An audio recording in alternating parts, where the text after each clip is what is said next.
ఆవు కథ ఏవియు కథ తెలుగు. ఒక చిన్న గ్రామంలో గౌరి అనే తెల్లని ఆవు ఉండేది. గౌరి చాలా శాంతంగా, అందంగా ఉండేది. ఆ గ్రామంలో అందరూ ఆవును ఎంతో ప్రేమగా చూసుకునేవారు. ముఖ్యంగా రాము అనే చిన్న అబ్బాయికి గౌరి అంటే చాలా ఇష్టం. ప్రతి ఉదయం రాము లేచిన వెంటనే గౌరిని శుభ్రం చేసి, గడ్డి వేసి, నీళ్లు పెట్టేవాడు. గౌరి కూడా రామును చూసిన వెంటనే అమ్మా అంటూ ప్రేమగా అరచేది. గ్రామస్తులు గౌరి ఇచ్చే పాలను తాగి ఎంతో ఆనందపడేవారు. ఆ పాలు చాలా ఆరోగ్యంగా ఉండేవి. ఒక రోజు గ్రామానికి తీవ్రమైన ఎండ వచ్చింది. గడ్డి పొలాలు ఎండిపోయాయి. నీరు కూడా చాలా కొరత అయింది. చాలా జంతువులు బాధపడసాగాయి. కానీ రాము మాత్రం గౌరిని వదలలేదు.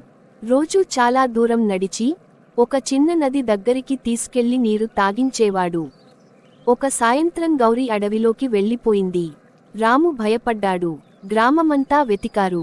చివరకు అడవిలో ఒక చిన్న గుంతలో పడిపోయిన దూడ కనిపించింది. గౌరి ఆ దూడను కాపాడేందుకు అక్కడే నిలబడింది. రాము వెంటనే గ్రామస్తులను పిలిచాడు. అందరూ కలిసి దూడను బయటకు తీశారు. ఆ రోజు అందరూ గౌరి గొప్పతనాన్ని గుర్తించారు. ఆవు కేవలం పాలు ఇచ్చే జంతువు కాదు, మాతృత్వానికి ప్రతీక అని అన్నారు. ఆ రోజు నుంచి గ్రామంలో ఆవులను మరింత ప్రేమగా చూసుకోవడం మొదలుపెట్టారు.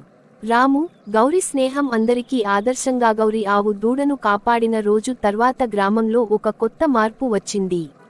గ్రామస్తులందరూ ఆవులను తల్లి లాగానే చూసుకోవాలని నిర్ణయించారు. ప్రతి ఇంటి దగ్గర గడ్డి, నీరు తప్పకుండా ఉండేలా చేశారు. కొన్ని రోజులకు గౌరికి ఒక చిన్న దూడ పుట్టింది. ఆ దూడను చూసి రాము ఎంతో ఆనందించాడు.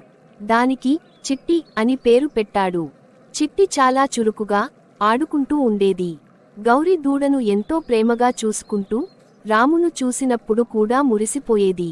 ఒక రోజు గ్రామంలో అకస్మాత్తుగా ఒక భారీ వర్షం పడింది. నది ఉప్పొంగింది.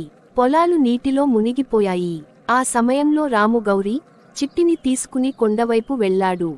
కాని మార్గమధ్యలో చిట్టి జారి నీటిలో పడిపోయింది. రాము కేక వేశాడు. గౌరి ఏమాత్రం ఆలస్యం చేయకుండా నీటిలోకి దూకింది.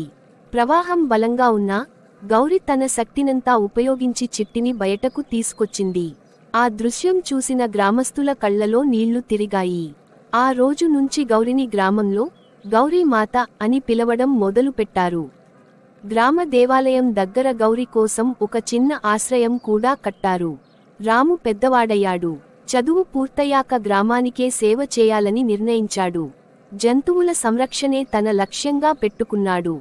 గౌరి వృద్ధాప్యంలోకి వచ్చినా రాము రోజూ ప్రేమగా చూసుకునేవాడు. గౌరి జీవితం గ్రామానికి ఒక గొప్ప సందేశం ఇచ్చింది. ప్రేమ, త్యాగం, మాతృత్వం. కాలం నెమ్మదిగా ముందుకు సాగింది. గౌరీ మాత ఇప్పుడు వృద్ధురాలైంది. నడవడంలో అలసట కనిపించేది.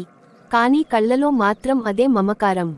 రాము ఆమెను చూసినప్పుడల్లా చిన్ననాటి రోజులు గుర్తొచ్చేవి. ఒక రోజు గ్రామంలో ఒక పెద్ద సమస్య వచ్చింది.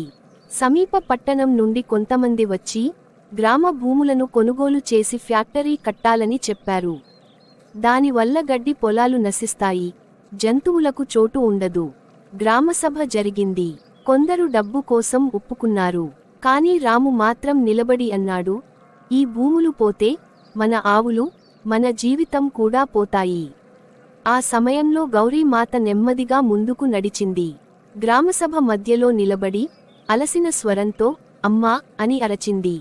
ఆ శబ్దం అందరి హృదయాలను తాకింది. గ్రామ పెద్దలు తమ నిర్ణయాన్ని మార్చుకున్నారు. ఫ్యాక్టరీకి అనుమతి ఇవ్వలేదు. బదులుగా గ్రామాన్ని సహజ గ్రామంగా అభివృద్ధి చేయాలని నిర్ణయించారు. పచ్చని పొలాలు, జంతు సంరక్షణ కేంద్రం, నీటి చెరువులు.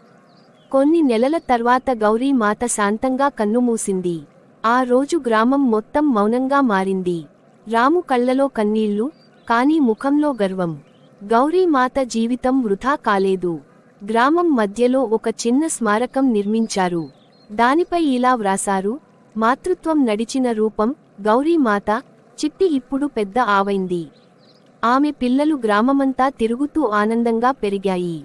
గౌరీ మాత జ్ఞాపకం ప్రతి ఆవులో, ప్రతి పచ్చికలో జీవిస్తూ ఉంది. తుది నీతి, కుడి చూపుడు వేలు ప్రకృతిని కాపాడితే భవిష్యత్తు మన చేతుల్లో ఉంటుంది. కుడి చూపుడు వేలు మౌనంగా ఉన్నవి గొప్ప పాఠాలు నేర్పుతాయి.